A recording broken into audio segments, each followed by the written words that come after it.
Copper மோதிரம் போடலாமா? நிறைய பேருக்கு சந்தேகம். அதாவது ஒரு பர்ட்டிகுலர் இடத்துல நாகம் செஞ்சு காப்பர் உலோகத்தில் எல்லாரும் போட்டுக்கிறாங்க. அது போட்டுக்கலாமா அப்படிங்கிறது நிறைய பேருக்கு சந்தேகம். பொதுவாகவே நாகாபரணம் எந்த ஒரு மனிதனும் உபயோகிப்பதில்லை. ஆணாக இருக்கட்டும், பெண்ணாக இருக்கட்டும், ஜடனாக மட்டும்தான் பெண்கள் உபயோகிப்பாங்க, ஆண்கள் உபயோகிப்பதில்லை.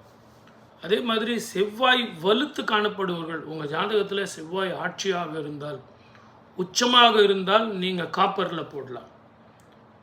செவ்வாய் நீச்சப்பட்டு போயிருக்கிறவங்க அந்த காப்பரில் மோதிரம் போட்டிங்கன்னா அது நல்லா இருக்காது.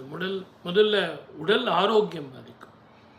அதே மாதிரி பிபி ரொம்ப ஓவராக இருக்கும், தூக்கம் இருக்காது, மனோபயம், மனோ கிளீச்சம், மென்டல் ஸ்ட்ரெஸ்ஸு, ஏதோ ஒரு முன்கோபம் உங்களுக்கு வந்துக்கிட்டே இருக்கும். நல்லா இருக்கீங்களான்னு கேட்டால் கூட சடார்னு உங்களை யாரை பார்த்து கேட்டார் அப்படின்னு உங்களுக்கு கோபம் வந்துடும். அதனால் இதெல்லாம் உங்கள் ஜாதகத்தில் பார்த்து தான் அந்த உலோகம் எப்படிப்பட்ட உலோகமாக நம்ம உபயோகப்படுத்தணும் அப்படிங்கிறது ரொம்ப முக்கியம்.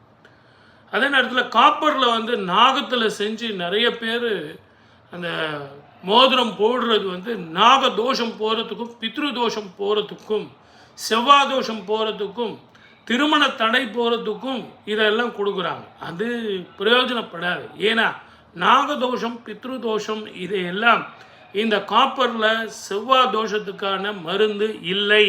அதை நீங்கள் தெளிவாக புரிஞ்சுக்கணும்.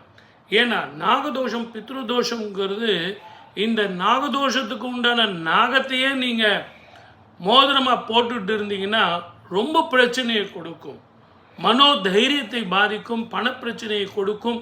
ஏற்கனவே உங்கள் ஜாதகத்தில் செவ்வாய் எப்படி இருக்குன்னு பார்க்கணும். அதுவும் இன்னும் 2 அந்த செவ்வாயை பலத்தை அதிகப்படுத்தினீங்கன்னா அது ரத்தத்தையோ, உடல் ஆரோக்கியத்தையோ, மனப்புழுக்கத்தையோ உங்களுக்கு கொடுக்கலாம். ஏன் ஒரு சில நேரத்தில் கணவன் மனைவி பிரச்சனையை கூட அது கொடுத்துரும். ஆகவே என் அன்பு நேயர்களை புரிந்து கொள்ளுங்கள். தங்கத்தில் போட்டால் கூட எல்லாருக்குமே தங்கம் உகந்ததாக இருக்கும். வெள்ளி ஓரளவுக்கு எல்லாரோடையும் அட்ஜஸ்ட் பண்ணி போயிடும்.